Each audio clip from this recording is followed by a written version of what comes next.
Wannan da kuke gani wani jirgi ne cike da mutane a daidai lokacin da aka sace shi.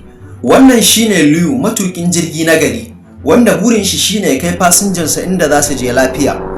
Amma wata rana a shekarar 1996, wani abin takaici ya faru. Lokacin da ya ɗauko fasinja daga Ethiopia da wasu daga wasu ƙasashen daga Afirka, wanda jirgin ya kasance yana ɗauke da fasinja mutum 175.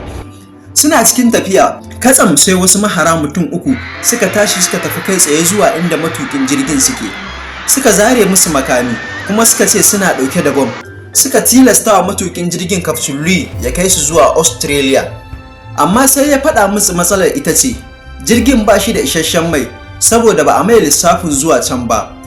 Duk yadda Louis ya yi domin ya ganar da su ya fahimtar da su, suka ƙi su saurare shi. Ba yadda ya iya, haka ya juya zuwa Australia. Bayan wasu sa'o'i sai mai ya fara ƙarewa. Injin farko ya tsaya, daga baya ma na biyu ya tsaya, sai jirgi ya fara shawagi a sama saboda babu isasshen mai. Sai Louis ya sanar da fasinjojinsa wanda suka kasance sun kamu da tsoro da firgici domin ya kwantar musu da hankali. Sai ya ce musu za su yi saukar gaggawa a cikin teku kusa da tsibirin Comoros.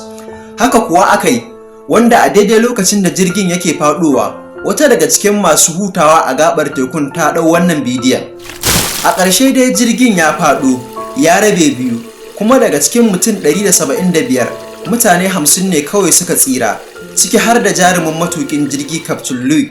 Sauran kuwa har da maharam ba wanda ya rai. Wannan lamari ya zama ɗaya daga cikin hijacking mafi muni a tarihin jiragen sama.